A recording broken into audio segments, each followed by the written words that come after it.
All right, we can go. Go ahead, Palma. Tracks 57. Yes. Hello, everyone. Hello, everyone. Welcome to Tidal Flooding Talk. This is the second episode since we've brought it back. I'm here with Joe Martucci, and soon to be Dan Skeldon will be joining us. We're brought to you by the New Jersey Coastal Coalition and being produced by Triax 57. And we're here to talk about all things coastal flooding. And tonight I think we'll talk a little bit about how tidal flooding, coastal flooding is a year-round threat here at the Jersey Shore and all of New Jersey. So I think that Joe and Dan will give us a little insight as to the different flooding that occurs throughout the year, and especially during the winter when our guard is down, what we should be aware of that could happen when it comes to flooding. Yes. And I'm just, sorry, I was just making a message there. Thank you to everybody for watching tonight. We're trying to clean up some things from last week, and I hope you guys enjoy what we have going on here. Yeah, I mean, we were texting Palma, you, me, and Dan earlier, and, they really haven't seen much coastal flooding this month, and that's a good thing, or I should say in January. It's now the 4th of February, but since the beginning of the year, and that's a good thing. We really haven't seen much in the way of coastal storms. We're going to let Dan Skeldon come on in a second. I think he's hopping into his Zoom just about now. Let's see if we can get him in, and we'll chat with him. But like we said, it's it is a year-round thing. Most of it's happening this time of the year during the winter with, coastal storms and everything. And that's why we say, work on those snow days for you. Dan, Sounds good. I appreciate that. Looks like Dan is hanging out with some people in the newsroom. Dan's broadcasting from WFMZ in Allentown here. We'll wait for him to come in. What's that? I think he was talking about snow. He was. Up his way in Lehigh Valley. We're looking for snow over there. Really a wintry mix of snow. Not so much for us, but like I was saying, we really have a 12-month hurricane season here in New Jersey when you think about the coastal flooding and the storm surge that we have. Hurricane season runs from June through November, and then, nor'easters pretty much start back up, right into December, and it rolls till about April, sometimes even May, and then we start back up with hurricane season. So, we always want to, be on guard here. That's what the Coastal Coalition is doing by bringing together all these towns and, from up and down the Jersey Shore and talk about common sense solutions to tidal flooding, whether it's, pump stations or canals or the way that we're building our shorelines. There's plenty of different topics we can cover here, Palma. Right, and it even starts with just, a homeowner. They may not know where to turn of how they could make their property more resilient, flood resilient. And, you could just start by simply contacting your city's floodplain administrator or, contacting a land surveyor who prepares elevation certificates. These professionals can give recommendations on how to make your property safer when it comes to preparing for floods. Because, just because we're giving all of this information and saying how, scary flooding can be sometimes, it shouldn't stop people from coming here or living here. There are ways to build up your property and make it safer. Yeah, and one of the tools that we have is the community rating system through FEMA. And that's on a class basis. So you get points, and then however many points you have determines what class you're in. So class 10 is 0% off for your residents on flood insurance. Then we go all the way to 1, which is 45%. We said last week that Avalon and Sea Isle City, they both have class 3 ratings. Those are the highest in New Jersey. Cape May County's doing something right down there. But, many towns, Margate, Ventnor, Seaside, going up to Seabright, they all have class ratings, typically around like a 6 or a 5, which gets some good discounts on their flood insurance as well. So if you're tuning in from the shore, more than likely you're getting a discount on your flood insurance, and it's because of the work that the town is doing.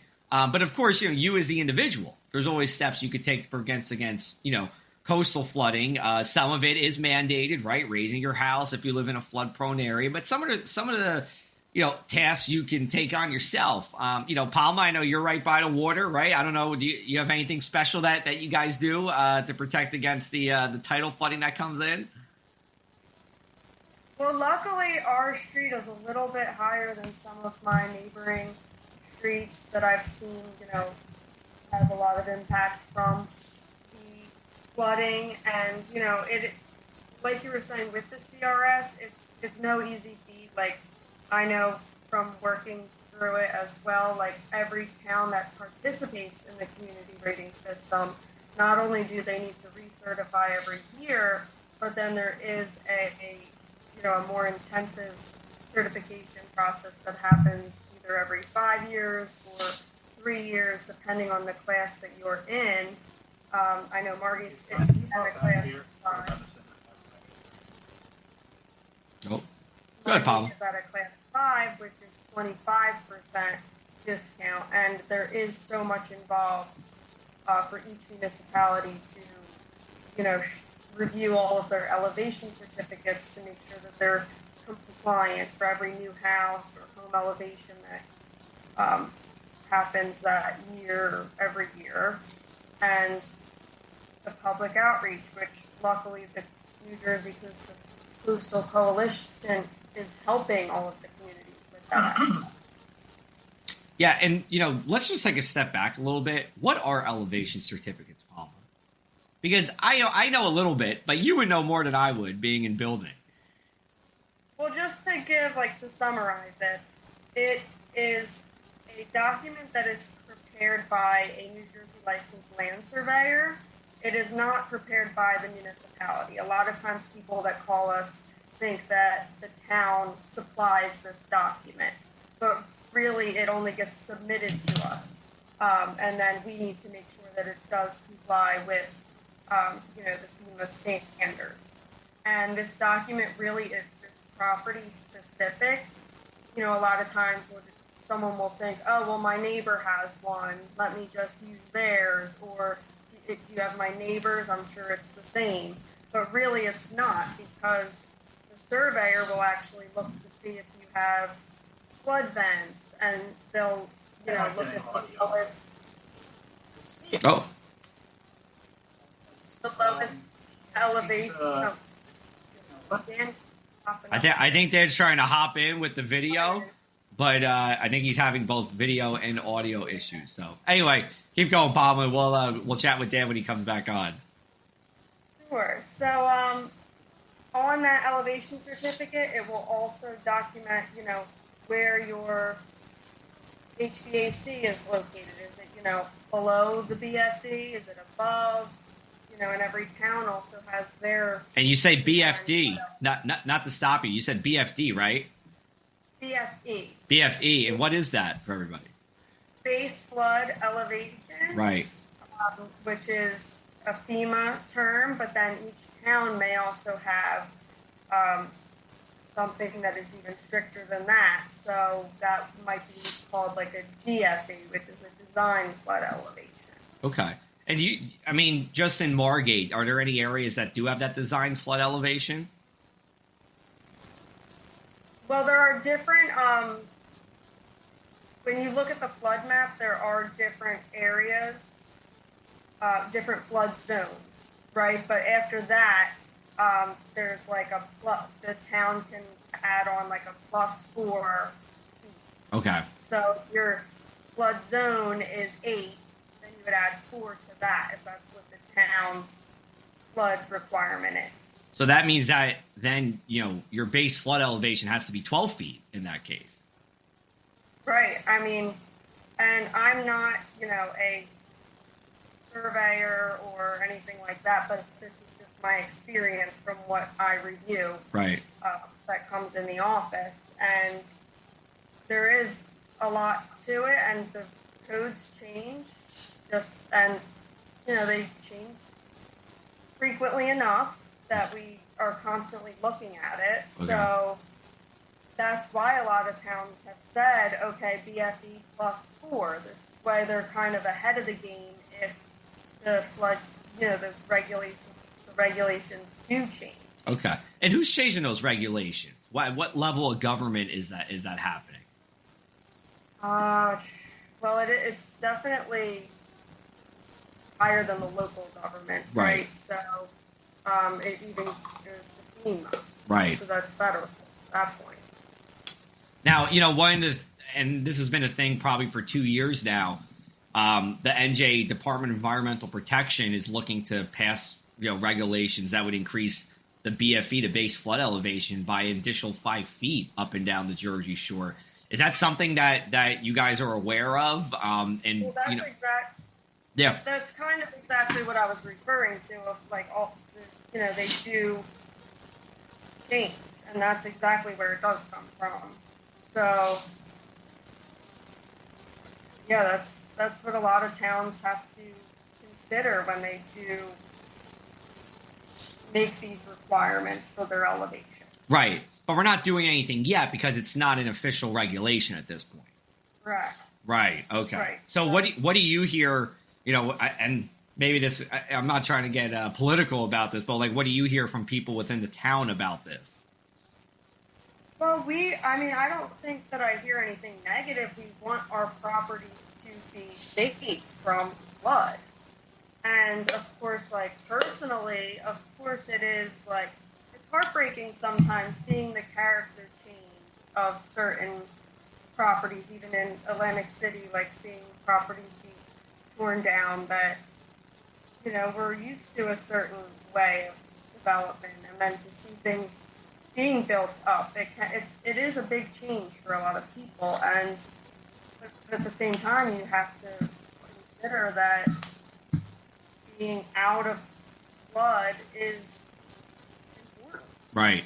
Yeah, and and this isn't my idea. Someone told me this. Scott Mazzella, who wrote Great Storms of the Jersey Shore, the second edition, he helped contribute to that, and he had a good point. He said after every major coastal flooding event at the Jersey Shore, we're talking on the historic generational proportion, the shore has changed. And, the most recent three are the Great Hurricane of 1944, then the 1962 nor'easter, the Ash Wednesday storm. Some people call it the High Five storm because there were 5 high tides that flooded, and then Sandy in 2012. And, you go from, especially that from the time before and after that 1962 storm, you got to a place where, the shore became very populated quickly as land values went down. People rushed in to buy those, that property and the damaged homes, and then built it up into,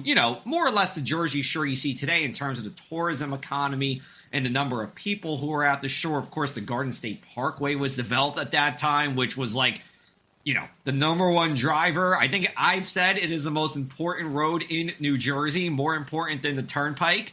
But then you had Sandy, and Sandy really took this, to the next level, literally, with a lot of these houses now being raised. And, you kind of went from those bungalows to, I'll say, regular houses at the shore, where a number of these towns have, the mega mansions and the houses that are, 5, 10, maybe 12 feet higher, where the garage is on that first floor and there is an elevator up there.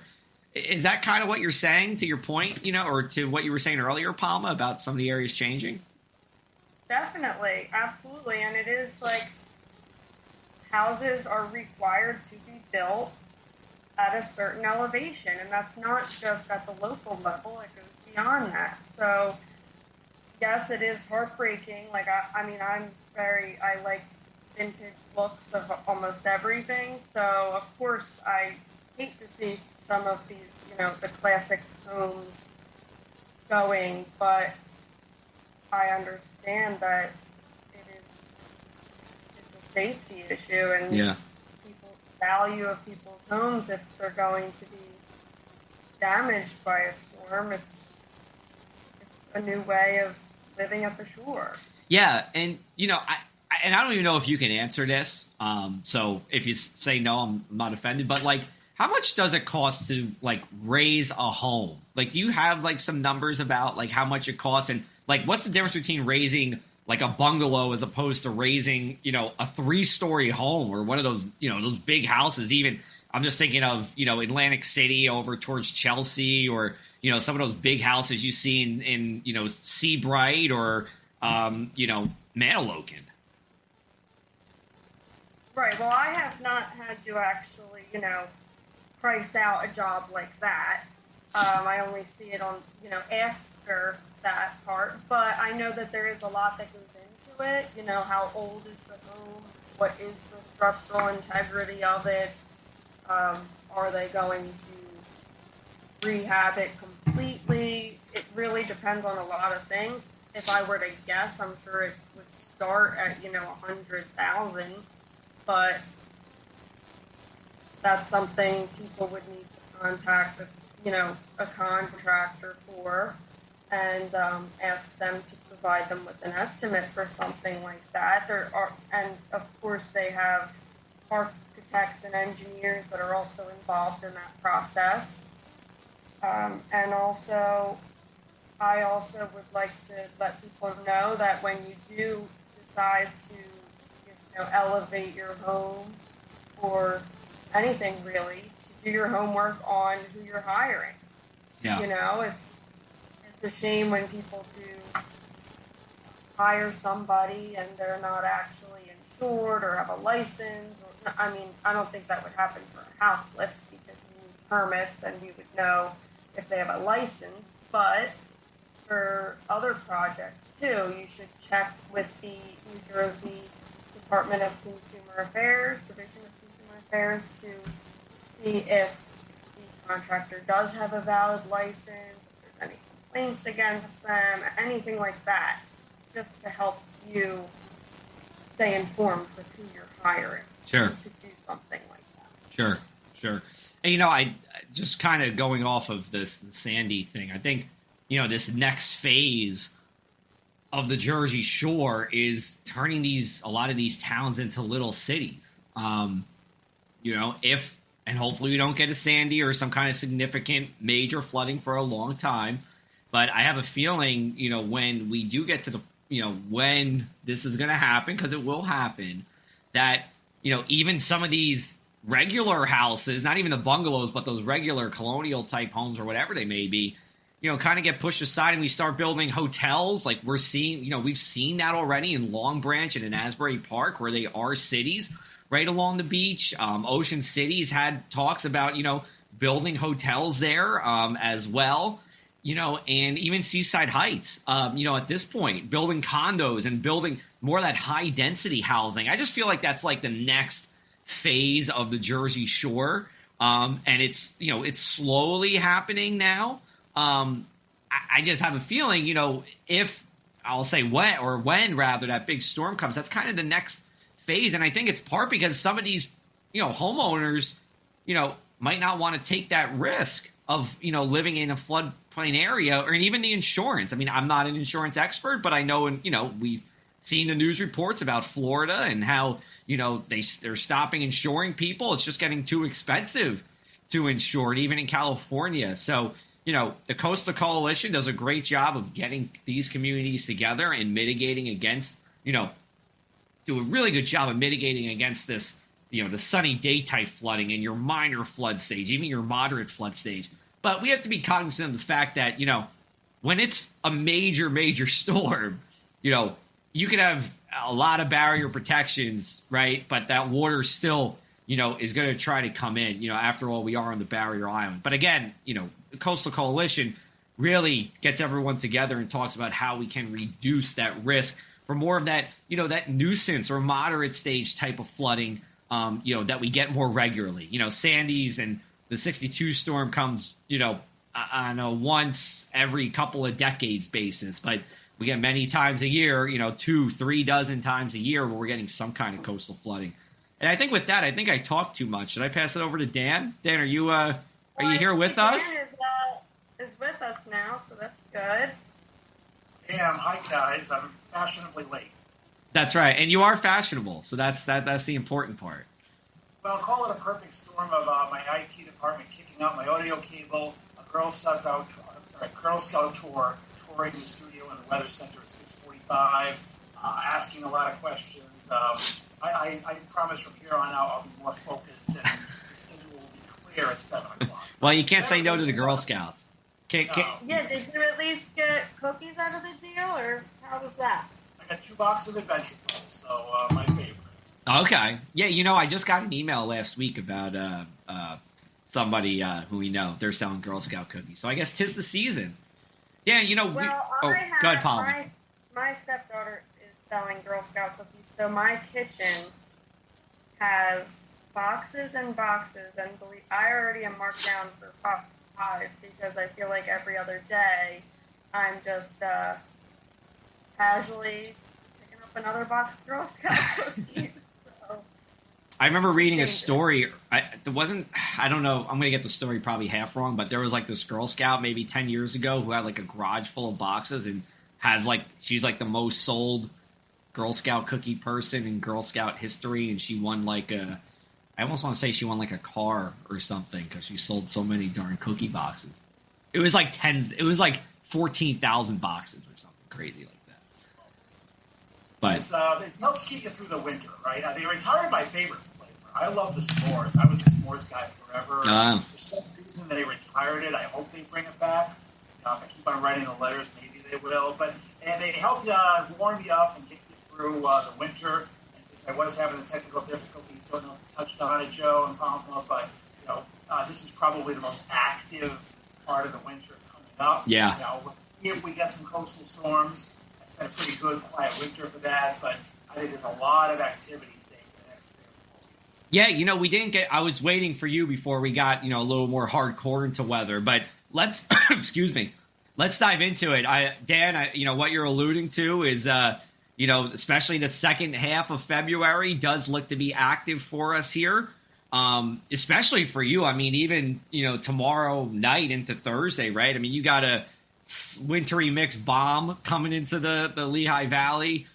For us at the Jersey Shore, it's less than an inch of snow, coatings of ice in spots. The immediate shore, I don't even think gets any ice. And then it flips over to plain rain. So it's not really our storm. It's not Palma and I's winter storm. It's more of Dan's storm. So I'm sorry to, we're sorry to put that on you. I get what you're saying. It's not even mine because I hate the mixed stuff. It's messy, it's sloppy, it's icy, it's snow, it's crusted over. I think our storm is a storm that's all snow. And we're going to eye up next Tuesday night and Wednesday, maybe for something more significant for everybody. Perhaps from South Jersey Shore all the way up into North Jersey, PA, about a week from now. Yeah. Tuesday night. We can have a very interesting show on it. We very much could, yeah. And it does look like the whole, that into the second half of February pattern looks, favorable for some winter storms. We are going to watch out next week. But to your point, Dan, I mean, most of these storms, if they have been coastal storms, they've been fairly weak and not bringing much in the way of coastal flooding, which has been good here for the Jersey Shore. We're going to hope it stays that way, although, Dan, as you know, I'm a snow lover. I know you love snow too. So, maybe if there's a way we can squeeze. I know there's nuisance flooding, but is there nuisance snow? Because I feel like if it doesn't, stop me from leaving the house, driving anywhere, it's just a nuisance. Yeah, I call them festive flakes. I like it. Everyone has their own definition of nuisance snow. I think for some, any snowflake of any amount is a nuisance, right? But others, it's a certain criteria. But and then nuisance snow, sleet, ice comes in this week, and then next week maybe some bigger storms. While we don't want the tidal flooding, and it's been a pretty good winter for that. South Jersey's in a severe drought. Yeah. A lot of the Mid-Atlantic is in some type of drought. So whether it be snow or ice or rain, we really need the precipitation. Hopefully it doesn't come with any tidal flooding, but we are in desperate need, and we got to chip away at this drought before the spring, or else agriculturally we're going to be in big problems. Yeah. I've written about this. It'll be in Shore Local magazine this Thursday about, it's not over yet, but we're in the second half of winter here in terms of getting good amount of precipitation. We are in a drought warning in the state of New Jersey. The next stage is a drought emergency. That more than likely comes with some kind of mandatory water restrictions. And the last time we had that was 2002. And it doesn't, when it's January, February, it's gloomy, it's cold. It doesn't feel like drought. But if it, we just had the third or the fourth driest January on record per the New Jersey state climatologist, Dave Robinson. So, we're going to look out for there. I'm going to tell you what. Oh, go ahead, Dan. Yeah, when you're in a drought, you're not going to be in a coastal storm. So, if you're in a drought, I guess the plus is you don't get much tidal flooding, at least significant stuff. You get the new moon, full moon, lucid stuff that Palma mentioned. But, if you take away the drought, odds are you're going to probably be chipping away at the drought. You're probably going to be in a big storm, and then the tidal flooding risk does go up. So we'll see what happens in February and March. Yeah, absolutely.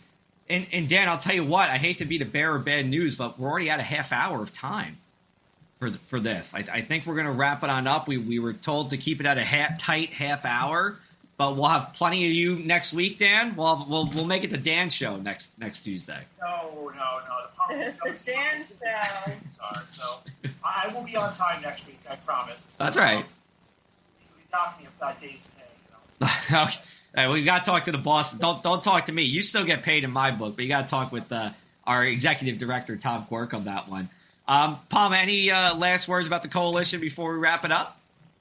Yes. So, again, we're brought to you by the New Jersey Coastal Coalition, which is a 501c3 nonprofit organization, which was formed after Hurricane Sandy by a group of local municipalities, but now we're through the entire state. And since we did talk about, elevating homes and, doing things to make your home more flood resilient, I'll end by saying building above flood levels isn't just smart. It can save you thousands in insurance premiums and protect your home from flood damage. Elevate your home even 1 foot higher than the minimum requirement, and don't forget to elevate equipment like air conditioners too. Plan ahead, build responsibly, and gain peace of mind during the next flood. Awesome. And with that, good information, Palma.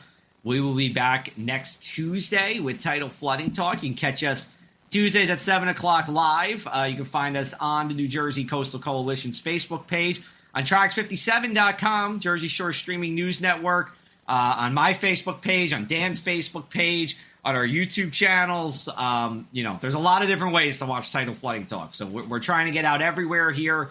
Eventually, we'll bring on guests as well. We're just working out some of the kinks with the process here. But for Palma and Dan and me, Joe Martucci, we'll talk with you guys next week. And thanks for watching Tidal Flooding Talk.